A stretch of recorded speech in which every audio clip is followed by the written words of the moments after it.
Yeah, So you're calling in from overseas, right? I'm calling in from Luang Prabang, Laos, and that will be where we start our story. Uh, it's basically the theme is about Taiwan and the South China Sea, but as will recur 3 or 4 times in the course of this talk, Taiwan is important to China in and of itself.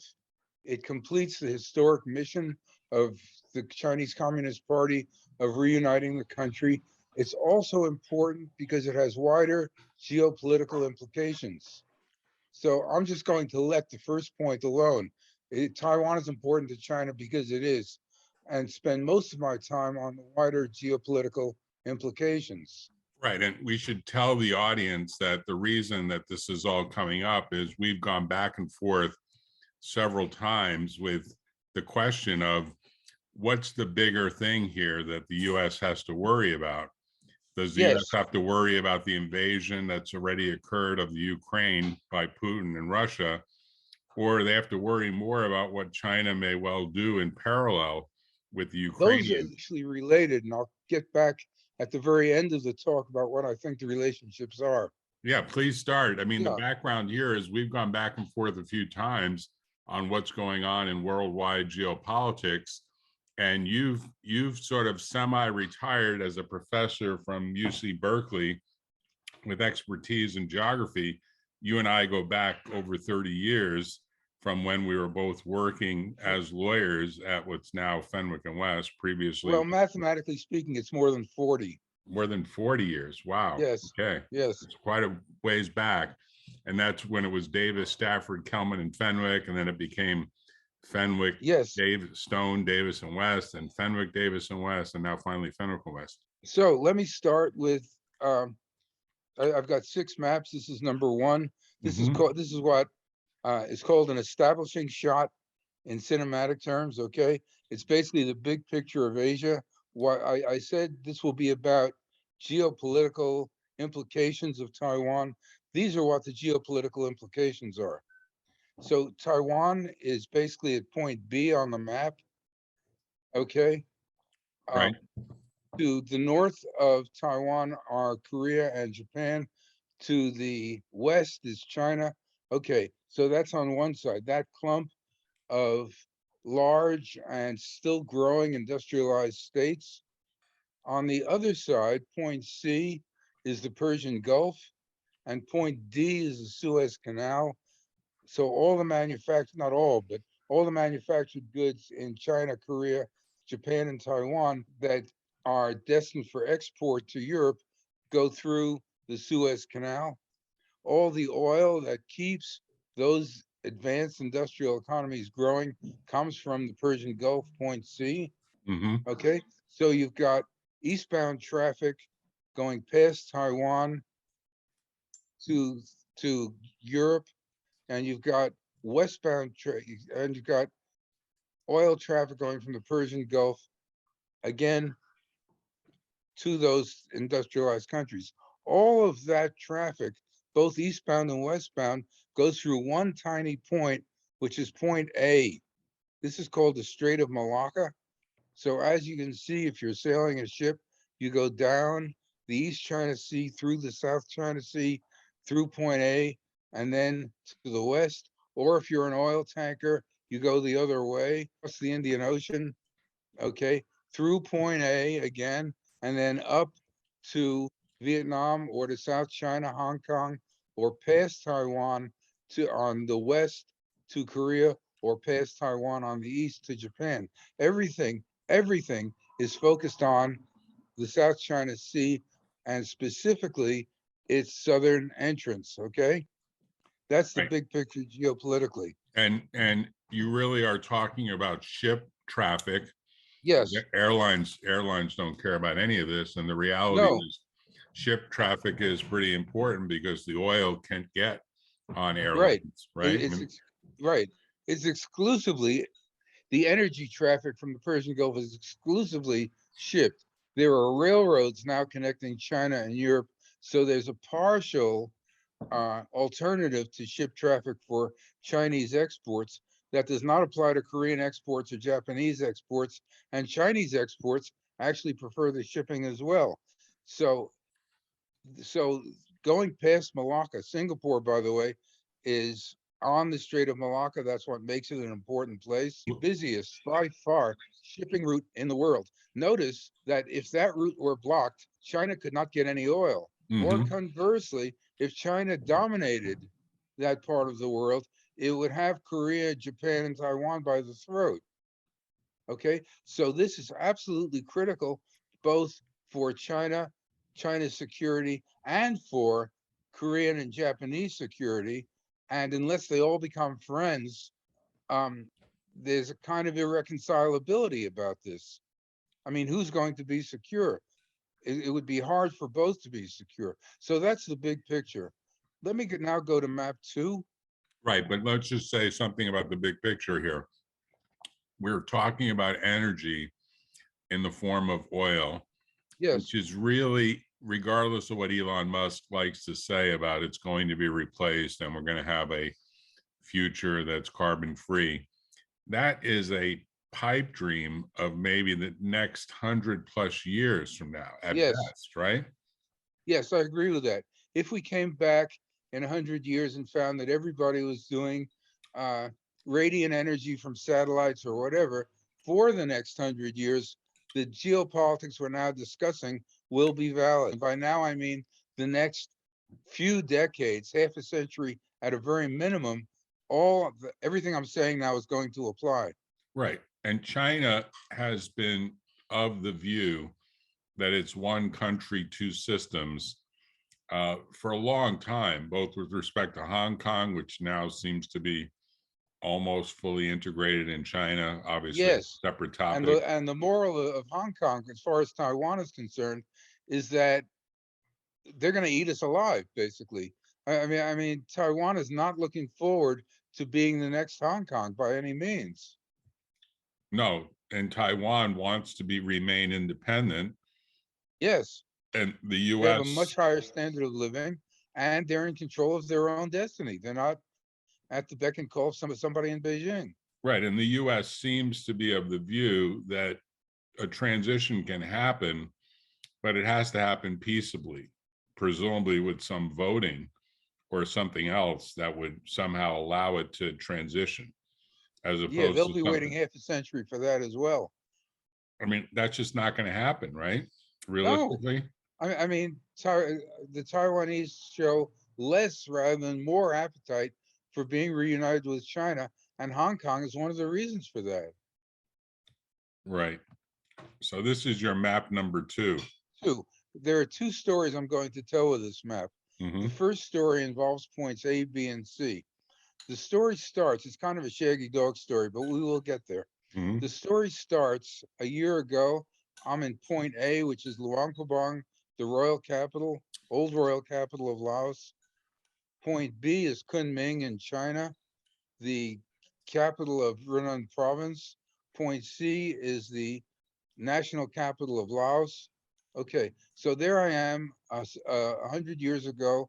I'm in Luang Prabang, and I've got a lockdown because we finally got our first and only COVID outbreak. We got out of that in fairly short order because, well, the Americans had given Laos 1 million doses of J&J vaccine. China said, uh-huh, here are 2 million doses of Sinopharm. So Americans put in some AstraZeneca, and China said, well, here's 4 million more doses of Sinopharm. So by the end of the year, China had given 6.5 million doses of their stuff, which together with the AstraZeneca and the J&J was enough to vaccine the entire adult population. So we Which had what I would call a good COVID. what was the total population, or what is the It's total just over population? 7 million.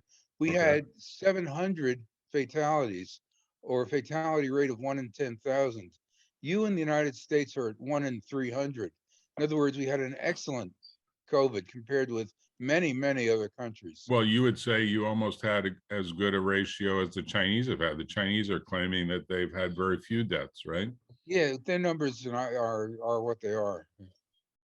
but yes, we've had, and they, like Laos, have followed the same shut out the rest of the world strategy, Hmm. and it seems to be working to some extent, though they're paying an enormous price for that. We here in Laos have just reopened tourism, so because we're all vaccinated. Right. Anyway, You went to Laos, I want to say a couple of years ago, right? yes, Like, just over 2 years ago. right. There were three, Do you and remember it the was in the middle. date? It was in the middle of California COVID. There were three flights on Korean Air. I was on the second flight. The third flight, of course, it stops in Incheon Airport in Korea. Picked up some passengers from Russia. They had COVID, and that was the end of flying, you know, into Laos from Korea, because we are just not having any. Yeah. So if it had not been for that, I would not have gotten here for another year and a half. Right. But I am. Because the backstory is you have decided to make the mission of your last third of your life, essentially your Yeah. retirement from teaching at Berkeley, um, helping rebuild temples in Laos, right? Well, it's partly it's the religious aspect. Partly there's a university here, and I'm helping with scholarships and book acquisition. And there's also a museum that I'm working with to create a conservation lab in honor of my wife's memory. That's another story that goes back some ways. Hmm. Uh, and so basically, it's a three-legged stool. I'm doing all those things. Yeah, it's If an I were still amazing, in California, I would be doing nothing.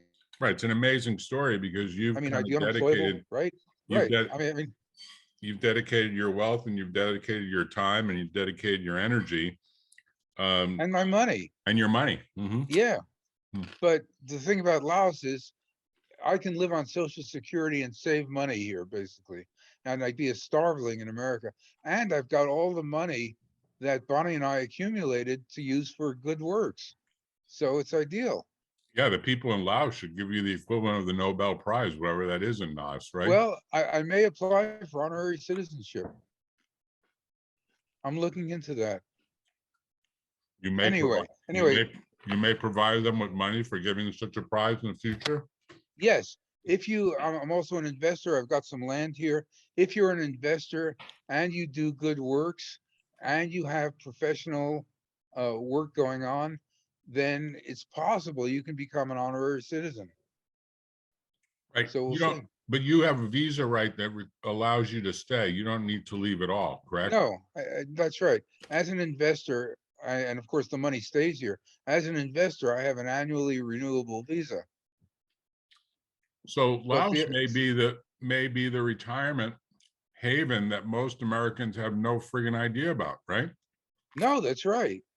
And and of all the friends I have uh, are aware of my situation, but the number of people who want to upstick and come to Laos is kind of minimal.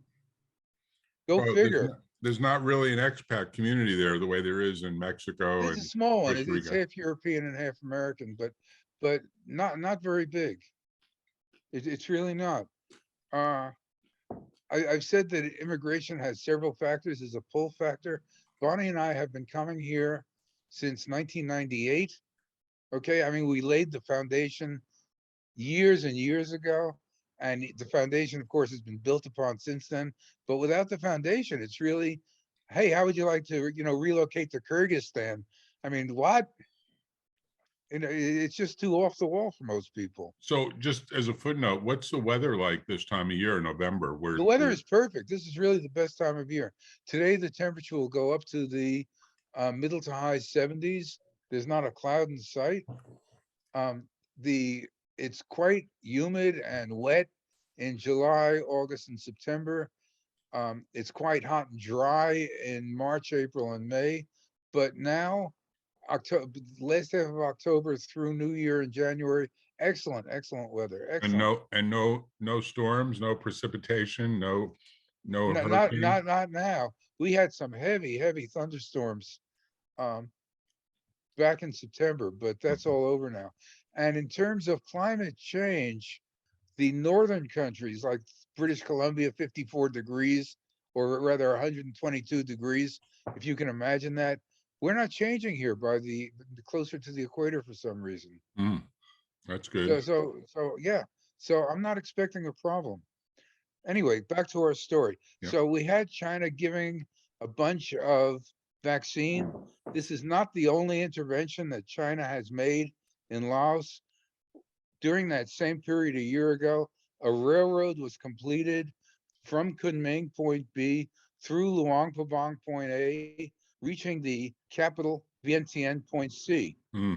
And the financial structure, which is good. I mean, and in addition to those things, the vaccine and the railroad, there's also a super highway, or at least a 4-lane limited access road being built on that same route from Vientiane to Luang Prabang to Kunming. And in addition to that, the this is an excellent country for hydropower. I can go into the details if you want, but it is. And so there's lots and lots of dam building going on and being exported to neighboring countries, chiefly Thailand, but also to southern China. And that is being financed by China. The railroad is being financed by China, and the expressway is being financed by China. Right. So the U.S. really has no foothold in this region, Well, having left well, Vietnam. not on this scale. I mean, not at all. I met the ambassador at a lunch. American policy is that we want Laos to be strong and independent and part of a vibrant ASEAN, Association of Southeast Asian Nations community. But as for matching China dollar for dollar or even penny for dollar, it's not going to happen. Yeah, Anyway, although they do charitable things like give a bunch of vaccines, right? That's a vaccine, yeah. charitable thing, right? And yes, interestingly, you would think that the Lao hate our guts because of the war. I mean, that was inexcusable. It really was. I don't often get on my moralistic high horse about geopolitics. I think it's goddamn stupid. But we were using this country as a free fire zone, and it was totally helpless, totally helpless. I mean, Vietnam could fight back at least, and successfully for that matter. Mm. Laos was just being pummeled from the air for years. But nobody brings it up. Nobody cares about it. It's interesting. That was Anyway, let's get to our story. During the Vietnam era. Now more, yes. Basically, they were bombing Vietnam from bases in Thailand, overflying Laos. Here on the map, Laos is here in the middle. Vietnam is that green strip on the east, Hmm. and Thailand is that other green place in the southwest corner. Hmm. So flying from Thailand over Laos to bomb Vietnam. Well, if they had some bombs left over after the mission, they just dropped them on on Laos. Wow. I mean, it was disgraceful. So maybe part of what I'm doing is giving back for that. Who knows? Anyway, let me get to the story. So here's this railroad connecting A, B, and C. The Hmm. financing of the railroad is the point I wish to make. It's a $6 billion project, of which 40%, 2.4 billion is equity, 3.6 billion is debt.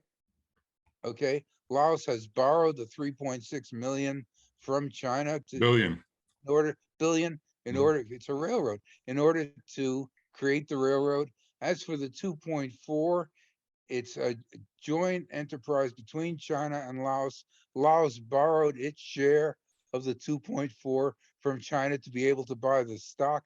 In other words, Laos owes China 5 billion out of the 6 billion.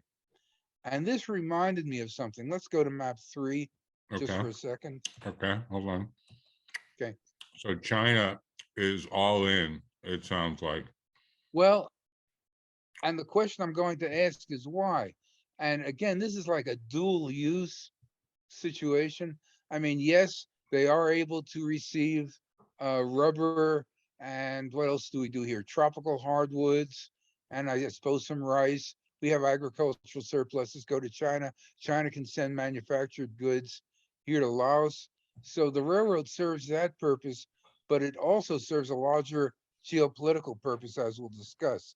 Hmm. Here on map 3, this is what the Lao equity situation and debt situation in its railroad reminded me of. China is building, and again, if you think back to the big picture in Asia, so here's India in the middle of the Indian Ocean. China is building naval bases all around India, Hmm. one here in Pakistan. If you look at the red dots, one in Pakistan, one in Bangladesh, one in Myanmar, and one in Sri Lanka, which is what I want to focus on, called Hambantota. And what reminded me of the railroad is that the financing situation in Hambantota was exactly the same. In other words, Laos, or rather Sri Lanka and China cooperated in building the port.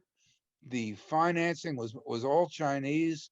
The Sri Lankans, as you may know, are having a financial crisis, could not service the debt. China foreclosed, and now they have a Chinese owned port right off the coast of India. Okay. So, in other words, building a trading port in Sri Lanka was nice in and of itself. It's a nice country. And now they have an economic connection. But there's a larger geopolitical purpose, which is that it's part of the string of pearls, so called, the naval bases that create a strong Chinese presence in the Indian Ocean. We're mostly going to talk about the Strait of Malacca eastbound, in other words, the waters to the east of the Strait of Malacca. But here's China with a strong naval presence in the waters west of the Strait of Malacca. So again, it's an economic development project that's valuable in itself, but it has wider geopolitical implications. And this is the theme we're going to follow now. Let's go back to map 2. Okay, hold on a second. But so far, I haven't heard you say anything about Africa. I thought China was doing a similar move in I Africa. think I That's a, think they do. I think they do have, because I don't know anything about it basically, but mm, I think they do have another string of pearl somewhere in the Horn of Africa. I'm not sure whether it's in Somalia or Djibouti or wherever, but if they don't have one now, it's easy enough to buy one. So yes, in terms of what I'm saying, naval presence in the Indian Ocean, they're either there now or going to have one. yeah. So you want to go back to map number Back to two? map 2. Okay, hold on a second. Is Okay. that this one? Yeah. Yes. So I told one story, which is the story of the ABC Railroad. Now I want to talk about Point D, which is here in northern Vietnam, and talk about Vietnamese Chinese relations for a few minutes. China is used to being, historically speaking, not during the colonial era, but before that, if you were the king of Cambodia or the king of Thailand, you would go to China and do a kowtow and give them some ritual gifts. And then the emperor of China would say, yes, you are the legitimate ruler of of Siam in those days, or Cambodia. And not only that, here's some really nice stuff for you to take back home with you. Hmm. So China has always been used to being the regional hegemon. There was one exception to that, and the one to the countries of Southeast Asia looking up to China, and the one exception was Vietnam. Vietnam enters into history first of all the countries in Southeast Asia about 2,000 years ago. The Chinese Empire had been united under the Han for the first time and established what's called a commandery or a militarized frontier province in what's now the neighborhood of Hanoi in northern Vietnam. And things went on like that for about 1,000 years, but the Vietnamese never forgot their separate ethnic heritage. And when the Tang dynasty in China fell around 1,100 years ago, the Vietnamese asserted their independence from China, and despite continual Chinese presence, managed to keep their independence. And and Vietnamese history, the major theme has been keeping the Chinese out, much more than any other um, foreign policy goal. Their goal has been to retain independence from China. I remember about 25 years ago, the foreign minister or finance minister of Vietnam was visiting San Francisco and was interviewed on the radio. And very charming guy. And he was asked whether there was any grudge that the Vietnamese felt, toward the Americans. Right. And he said, "Oh no, you must realize we fought you Americans for 10 years. We fought the French for 100 years. We fought the Chinese for 1,000 years. That little set to we had, just forget about it. We have." So this is what they really care about. The last confrontation between Vietnam and China happened in 1979. Vietnam, there was a pro-Chinese government in Cambodia. Vietnam overthrew that government, installed its own regime. In order to punish Vietnam, China invaded from the north. So if you look kind of closely at the Vietnamese-Chinese border, you'll see that invading Vietnam from the north is not that easy a proposition. It's mostly highlands. There are very few roads. They're channeled into narrow valleys. It's easy to defend against them. It's difficult to break through them. There is one slightly better looking avenue to the northwest at Point D. That's the Red River Valley, which originates in China and flows right to Hanoi. So there's some low ground there. But look at the land behind it, all those highlands, not a good staging area. Anyway, China forewent the possibility of using the Red River Valley, instead came straight down from the north, and as the great Chinese strategist Sun, Sun Tzu said, "Not straight ahead, you idiots. Go around, for Christ's sake." So China basically got its nose bloodied and made no progress at all. And I am rather sure that if they tried it again, the same thing would happen again.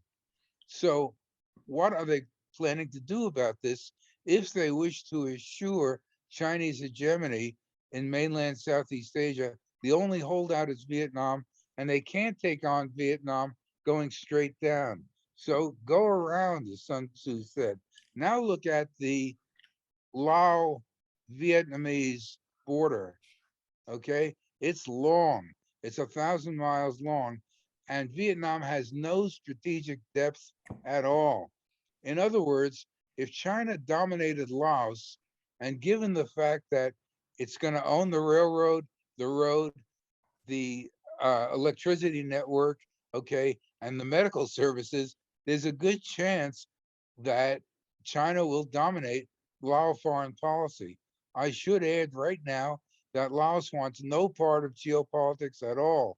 It's 1/15 the size of Vietnam. It's 1/2 of 1% the size of China. It has no interest in fighting with either of them. Okay, but it may not have a choice. Well, If China, it doesn't have it's an just, army, does it? yeah, it does. It I does. don't know what its function is, but yes, it has one. Okay. Yeah, So, uh, so that's true of a lot of places. the interesting small world thing is the U.S. seems to be shifting a lot of manufacturing out of China and into Vietnam. And Yes, it's really an interesting observation that a country that we were in a war for, which I guess you could say we lost, uh, yes. So, becomes a oh trading yeah, well, you partner, could say we lost. right? Yes, and what if we'd never bothered to fight the war in the first place? Right. But And water under the bridge. As I say, the Vietnamese think of that as, like a sea level issue. The China thing is the A level issue.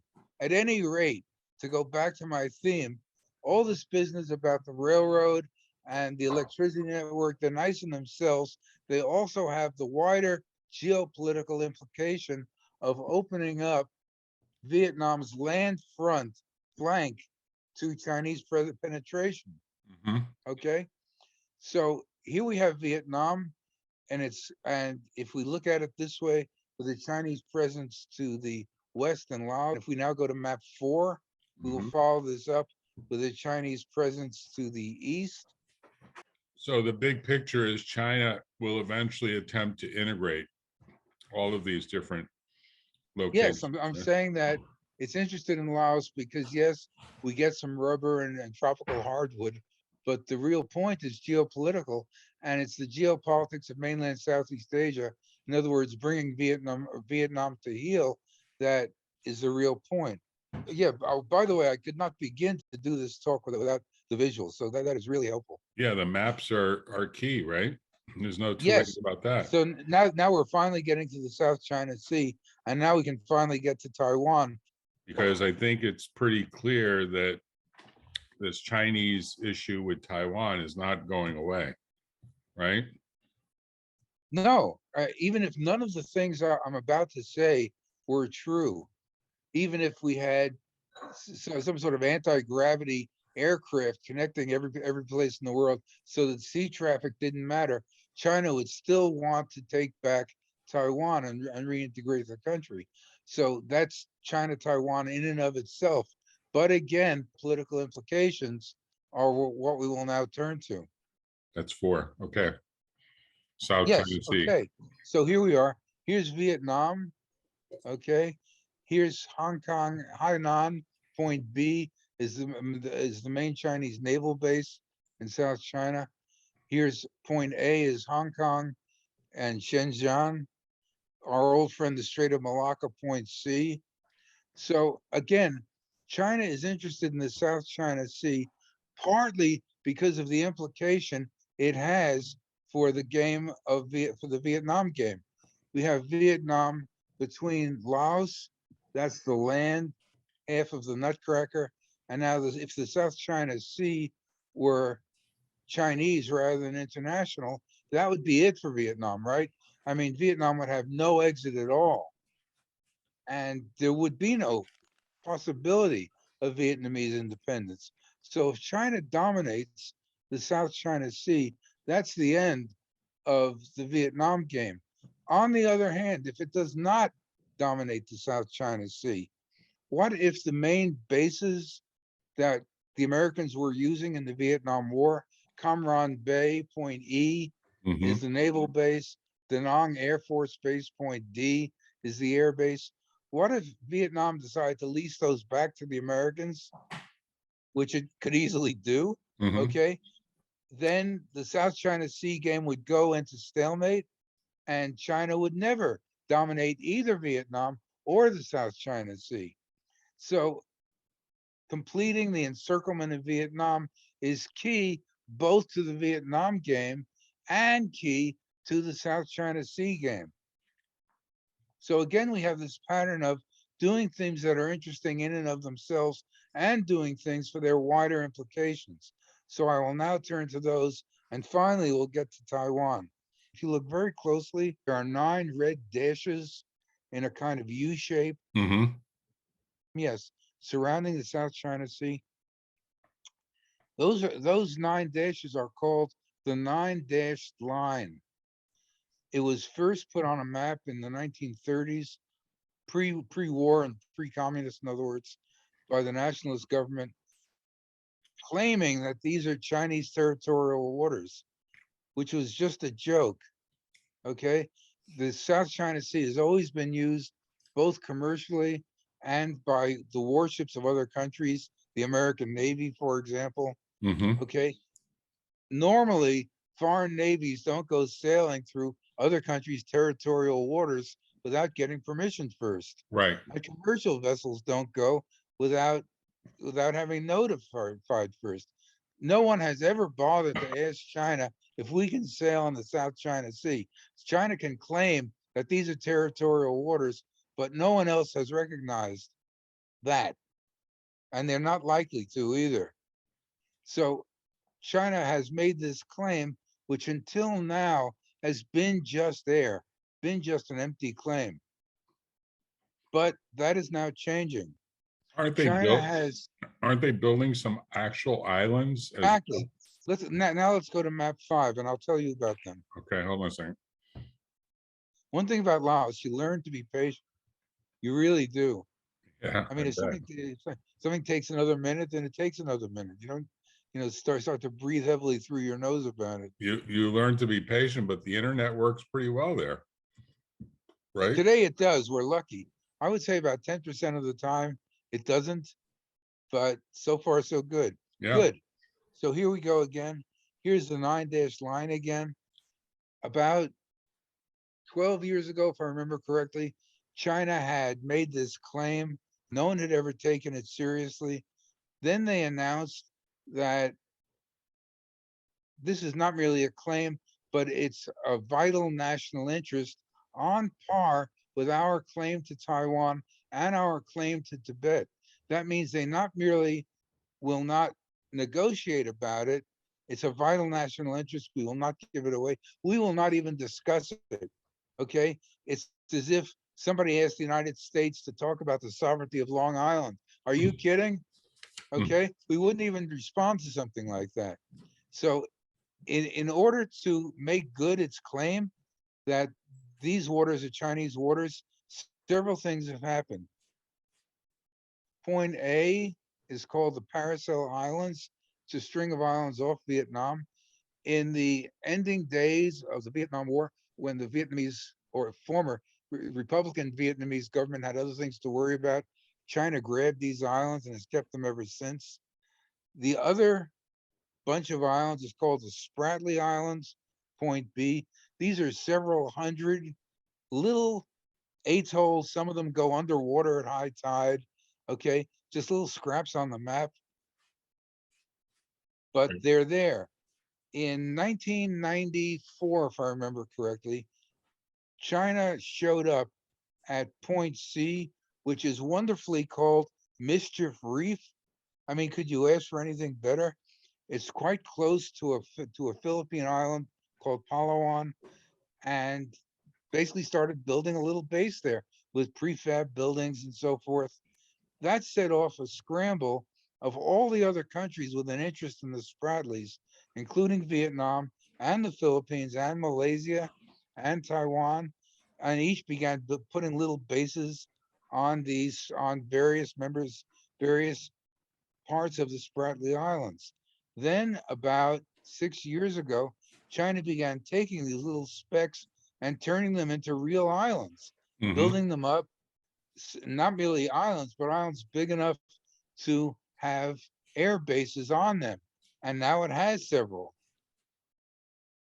So China is doing everything it can to validate its claim to the sovereignty of the island of of all the waters within the 9 dash line, and the Spratlys are their advanced base. This has not gone unnoticed by the US and the UK, No, right? it's not merely not gone unnoticed, but but the U.S., India, Australia, and Japan, the surrounding non-Chinese big powers, have formed a kind of informal bloc called the Quad, the four power group, in order to see what they could. But four powers are four, one power is one. My money is generally on the one power and not on the bunch of allies. Okay. Right. So we will see what happens. So how do you dominate the South China Sea? Basically by air and naval construction. And China can build much faster than the United States can. Before I get totally off that subject, notice again that the South China Sea, to go back to the very first point, has two exits, one to the southwest, way down here in the southwest corner of the map at Singapore. The other exit is here around Taiwan. Everything goes through the Strait of Malacca and Singapore. Once it does, it can fork a little bit. It can go to Vietnam. It can go to China, South China, Hong Kong. It can go past Taiwan to the west to Korea. It can go past Taiwan to the east to Japan. But if China dominates Taiwan, it not really fulfills its historic mission, okay, of reuniting all of China, but it overlooks all the northeast exits from the South China Sea. Okay, so if you're sailing past Taiwan, between Taiwan and China, that's not too good. Right. And looking the other way, the exit to the east of Taiwan. Let's just go to map 6 briefly. Right. But let me just make a comment. I think Yeah, it's very clear that the US is very aware that China will eventually take Taiwan. And all of the manufacturing of semiconductors that happens in Taiwan, of which there's a ton that get shipped from Taiwan back into the US and back throughout the world, Yes. all of that has to be now relocated in the US, which is why And how this, difficult would it be to do that? well, they're doing it. That's what this CHIPS Act is all about. And that's why Intel is a huge beneficiary of what's going to be a ginormous federal subsidy to build lots of factories in the US to try to take up the slack of what So now, that problem is that problem is solvable, basically. well, it'll take a while to do. And the question is what pressure is being put on China to sort of back away, because this latest move of not shipping technology into China is sort of a statement that, hey, we don't like what's going on here. We don't like what your approach is. We don't like what your threats are. And we're not just going to stand by and let it happen while we continue to supply you with goods, services, intellectual property, and the rest that are enabling this acceleration of your domination in this area. I mean, that's part of what's going on that I think people So it's haven't really put part of that the together. U.S.-China. So part of U.S.-China economic relations is U.S.-Taiwanese economic relations, and basically getting stuff out from under the threat Right, is what you're saying. Yes. right, exactly. You want to go to map 6 now? 6. All right, hold on. Yeah, it's quite an interesting story in the big picture scheme of things. It's clearly stuff that the press doesn't really put the full Well, analysis here. I'm sorry I didn't make this point a minute ago. It's not easy to get the Americans excited about stuff that happens 7,000 miles away, is Or it? that takes a period of time before it becomes pretty obvious. Yeah, and But that's not to throw rocks at the Americans. In the days of the Cold War, when the Soviet Union had a presence in Cuba, suppose it had decided to try to dominate the Gulf of Mexico from Cuba. I mean, right, that's like off the wall. right, right, So us trying to dominate the South China Sea because we have a base in Taiwan is not an easy proposition. My only point here is a brief one.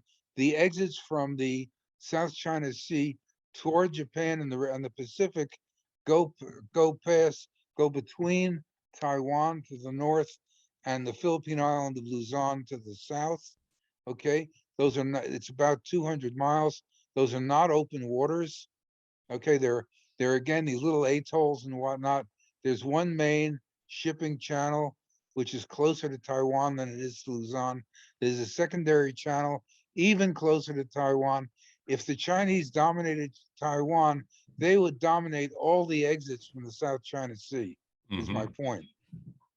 hmm And that would give them a chokehold on all of the oil coming from the Persian Gulf and all the manufacturing going from Japan and Korea back the other way to Europe. So this is one of the geopolitical reason why Taiwan is so critical. Again, important for itself, more important for the South China Sea, which in turn implies that is an implication for the Vietnamese game. If China dominates the South China Sea, it dominates the rest of mainland Southeast Asia, and it has a chokehold over the economy of Northeast Asia, Korea and Japan. So having all that slip into Chinese dominance would be a crucial move in world geopolitics. Okay, so it's not just the island of Taiwan, it's everything that control of Taiwan implies. Sorry? Isn't it pretty much inevitable in Which? your the The takeover of domination? Taiwan? Yeah, No. it's not. I mean, no? Was it inevitable that Putin would be sitting in Kiev? Well, I think No. China, No, it has to do with military buildups, basically. So we have us, we have Korea, we have Japan, we have India, we have Singapore, we have Australia, all interested in that not happening. So does it have to happen? Not if they all put their shoulder to the wheel, but will they do that? right. I mean, that's my point. Will they do that? It I would seems say, I would say unlikely. it's I would say I would need odds, I would need good odds to bet on that, but it's possible. Right, but it seems like less likely, Less likely, yes, right? but Right. the stakes are so high. I mean, I thought it was less likely that the Ukrainians would be able to fend off the Russians, but the stakes were high. Well, at some level, you're also indirectly saying that there might have to be a location of nuclear weapons into Taiwan to protect against it, right? Almost at that level, right? No? Mm, we're getting into technical areas that I am really not competent to speak about. In other words, Hmm. if I were defending Taiwan against China, could I use air and naval power, or would I have to start blowing up Fujian and Hong Kong in order to make my point? Mm. And I mean, you would think not. I mean, you would think if you had a sufficiently strong Air Force and Navy, that the question of blowing things up would not arise. But it's beyond me to speak definitively about that. But to me, this conflict is going to be a discussion point for at least the next decade, if not longer, right? Well, I would be interested in knowing how much naval construction is going on in Korea and in Japan and in the United States. China has the world's second biggest economy, and it can divert any number of resources into naval construction if it wants to. The United States still has a technological lead, but those things tend to erode over time, as you know. Right. So it may be a question of quality against quantity, and quality is losing its edge, but we'll see. Another interesting point is where will we be if the United States continues to be an unreliable international partner? I mean, Korea and Japan may think this is pretty bad, but maybe it's better to make a deal with China than rely on those crazies. Hmm. I mean, so that doesn't help. Let me just say two words about the implications of Ukraine for this. Hmm. The first is that um, Putin was expecting a walkover. He didn't get anything like a walkover. Hmm. It's not that easy to mount a long distance offensive against a motivated opponent. Okay. So tactically, the lesson China may take from this is not an easy proposition. And we'd better wait until we're really good and damn sure before we do anything heavy. There, at one point, the China may make noises about invading Taiwan, but apparently the CIA believes it will not be ready and will not try anything until 2027. Of course, that's not so far away, Right. but so we'll see in 5 years how much China has done to prepare and how much the US, Japan, and Korea have done to prepare. So that's one thing.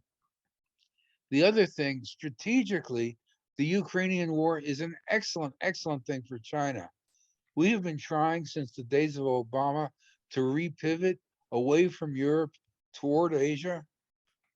And my hope has been that we would be able to do it, that the European countries would take the laboring oar in Europe, for God's sake. It's only been 80 years since the war, Right. and relieve us of our responsibilities there so we could focus on this. But no, okay, the habits of dependence that the Europeans acquired during the Cold War are still with us. Okay, so we're not really repivoting to Asia, we're more enmeshed in Europe than we were 2 years ago. So that's excellent news for China. If anything, Russia is the big loser, but China is the big winner of that war. Right. You can almost say that Z couldn't expect anything better than what's played out here, because Z could be viewed as a peacemaker potentially, right? If he Why wants should he to. make peace when the war is doing him such favors? Right. Right. You're No, right. he would like to. No, he would like this to go on for another 3 or 4 years. I mean, I don't think it can it, realistically? I mean, can it, with Uh, fuel prices changing and the like? well, we're accommodating to that. I mean, we are switching out of oil. I mean, not on a very fast, but this will accelerate the time frame of switching out of dependence on Russian gas and oil. Hmm. So another thing again is the American domestic scene. If this had happened while Trump was president, or if Trump were ever president again, which I now doubt, but if it were, NATO would collapse. He would just walk away from this mess, and Right, that would be the end of the Ukraine. But if he's not president, then that's another matter. right. Well, I guess the elections, these midterms, that's the last topic I had for you, which is how Yes. do you read it? How do you read what played out? Well, it's interesting. Everybody is talking to DeSantis. Hmm. Yes. And in fact, I sometimes read the right wing stuff, and it's not confined to MSNBC by any means. There are many people are looking to DeSantis and want to drop Trump. Many, but there's a problem. Suppose DeSantis did challenge Trump, and suppose he succeeded, and became the nominee in 2024. What would Trump do then? Oh, well, win some, lose some, let's play some golf. I don't think so. You can see how good he is at accepting rejection. He would order all of those throwbacks to stay home, and they would. Oh, so Having you're, made a deal with the devil, it's not that easy to back out on the deal. oh, I so think they're really stuck. so your point is the Republicans need to figure out that Trump can be the spoiler the way Nader was Yeah, in that other and election, right? that's not a big reach either by any means. I Hmm. think they're stuck if they keep him, and I think they're stuck if they lose him. I think they have a problem. Well, they have to create a wacky compromise, like perhaps Trump with DeSantis as VP and a deal where Trump quits after a couple of years, right? I don't, if I were DeSantis, I don't know what I would do. I could do one of two things. I could say, let Trump run in 2024 and lose, and then we'll finally be rid of him, and then I can go in 2028. Or he can say, I'll go in 2024. If Trump screws it up for me, I can point the finger at Trump and run again in 2028. And if he doesn't, then I'm president. Right, So we'll see. I think he's a formidable opponent, but I think his main obstacle is not the Democrats, but the Republicans. right. And this actually has a You're big, actually from Florida now, so you have probably more insight into DeSantis than I do. What's your take? well, they like him in the South. I would say that he's liked in Florida. I would say that he's liked throughout the South. I think they see him as a Republican version of Jack Kennedy. He's a young guy. He's 44 years old. He's got young kids. He's married. He's stable. His wife is cute. Yeah, he's got a great first lady, and they're well respected. He beat Chris by 20%, which is pretty Yeah, large. And in general, people are thinking he's got a shot. But I think your observations are correct that Trump is not going to let it happen. Whatever Trump can do to stop it from happening, it's going to be stopped. and he And may well. I've never seen so many absolutely crazy people in my life. If you look at the New York Post, okay, there they are whining and crying about Arizona. Oh, they stole it again. Yada yada. I mean, they just buy it. They just do. Mhm. It's insane. Well, To me, it's like sheer infantilism, but they won't let go. it brings us And if he told them to stay home, they would stay home. it brings us full circle because part of the reason you left the US for Laos, beyond all the reasons you've given, is you didn't like what was happening in the political scene, No, right? no, there are pull factors that brought me here, and there are push factors that put me out. And yeah, though that's a push factor. Also, the fires in California were kind of tiresome. Right. I mean, it was like a Yeah, lot of things all happening at the same time. yeah. And I don't know if it's going to improve. I mean, the political system seems very broken right now. And a lot of people are recognizing that. Well, it could be DeSantis would help. I mean, if you had a successful Republican, not crazy, I don't get the feeling that he's insane. No, Okay, he's not I don't get the insane. feeling that he would kiss Kim Jong Un on a whim or anything like that. I think he's steadier than that. Oh, And a steady Republican administration might cure the Republicans of thinking they need to be insane. Maybe. Well, who do you see happening on the Democratic side, Bob? You've been a long time That is a Democrat. good question. What indeed? I mean, one doubts that Biden can do it. One doubts that Harris could do any better. In fact, one is certain she couldn't, right? But how do you get rid of both of them? And if you do somehow get rid of both of them, who do you put in their place? Pete Buttigieg? I mean, give me a break. It's like they have no bench at all. Well, it says a lot about China that they really have this lifetime confidence in Z, right? I need to know more about the inside of China to know how sustainable that is. It's generally not a good idea. Look how Stalin ended up.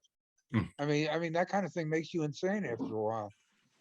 Yeah. So we'll see. All this is predicated on China being able to sustain a long game.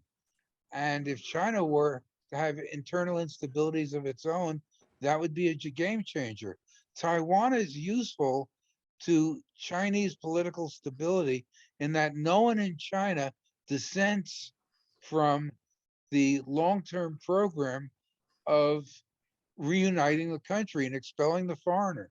China had a century of abject humiliation after having been the #1 country in the world for millennia. It now found itself being kicked by the French, by the British, by the Japanese, right? By the Russians. I mean, Mhm. it was intolerable. And you had foreigners tromping all over the country. If it hadn't been for World War I, they would have eaten the whole thing. Mm. Okay. The Chinese Communist Party has made grievous mistakes. The Great Leap Forward was a grievous mistake. The Cultural Revolution was another. But the main thing was reuniting the country and expelling the foreigner, and they succeeded in that. And that credit has not gone away. And if the Taiwanese situation is seen as the culmination of that, then the political credit for pursuing that will persist. Right. So in the bigger picture scheme of things, when you look at this string of pearls theory, and you haven't spoken about the Silk Road except indirectly, do you see Well, yeah, China go as ahead. the dominant force in the 22nd century as you look at the really big picture? Well, again, if it's not China, who is it? Right. And it's a bunch of countries that are united against China, including India, Japan, the United States, Australia, right, Korea. And I don't have a lot of faith in a grab bag of different countries. Mhm. Also in the South China Sea, we have Vietnam on one side, Philippines on the other. I mean, Vietnam is a staunch country. We learned that to our cost in the Vietnamese War. Don't screw with those people. Mhm. I mean, they are tough. The Philippines, I think of as a joke. I mean, if we have Filipino listeners, I apologize for that characterization. But that government, I mean, Duterte Yeah. and now Marcos Jr., give me a break. Mm. China will buy them outright one of these days. Mm. And then that takes care of the other flank of the South China Sea. So again, lots of little countries, not a strong proposition going forward. And the US to some degree is sort of backing away from what might be viewed as this global policeman of the world, right? If you look at the big picture. Well, again, if you try to imagine the Soviet Union dominating the Gulf of Mexico from Cuba, not an easy proposition. Right. Us dominating the South China Sea against a strong China because we have a base in Taiwan is just not easy. Right. And it would be one thing if it were, again, if we went back to, Cuba trying to stand off Florida, then we would take it seriously. As it is, it's hard to get really worked up about this. Well, Biden is meeting next week with Z. Yes. And it's interesting whether that's for show or there's really something substantive that's going to come out of it. I mean, I'm sure the chips and the sort of lockdown on intellectual property will be a big topic, right? I'm sure. And of course, there are many things to discuss, but discussion is it takes place in the context of geopolitical reality. Yes. Yeah, I And mean, so, right. And so China is not going to say, oh, okay, let's forget about all this and we'll open the South China Sea. We'll renounce our vital national interest. We'll let her, no, that's not going to change. Right. I mean, it seems to me that the big player that has somehow surfed all of this otherwise contentious news is Apple Computer, because they still have a big manufacturing base in China and they have a big market of consumers in China, and they've Yes. somehow made peace with the Chinese and have continued to be able to take advantage of the peace that they've made. Whether Can you that's add to that? sustainable is another question. As you know, my knowledge of the IT industry is virtually nil. So can you say some more about Apple-Chinese relations? Yeah, I mean, in general, Apple gets a lot of its manufacturing done through contract manufacturers located in China. Even during this period of COVID and even with the lockdowns, it's still happening. Now, they've moved some manufacturing to Vietnam, but most of the manufacturing is still very much in China. And the market is very much for them. Obviously, China's got 4 times the population of the US. Yeah. The average age of individuals in China is younger than the average age in the US.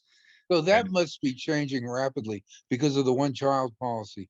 We now see the downside of that. right, right. China, I think it's correct that China's working age population has already begun to shrink. Hmm. Okay, and that will accelerate in the years to come. And if China has weaknesses, that is certainly one of them. Right. Well, thank you for doing that. I know it's Sunday morning, your time, so thank you for spending your time. It's Saturday night for us. Enjoyed this a lot. I Thank did you. too. I really appreciate it, and I'll send you the link when we get it up. Okay. Excellent. Thank you. Okay. Take care. Okay. Talk to you Have later. a good day. Bye. Tune in next time on The Valley Current.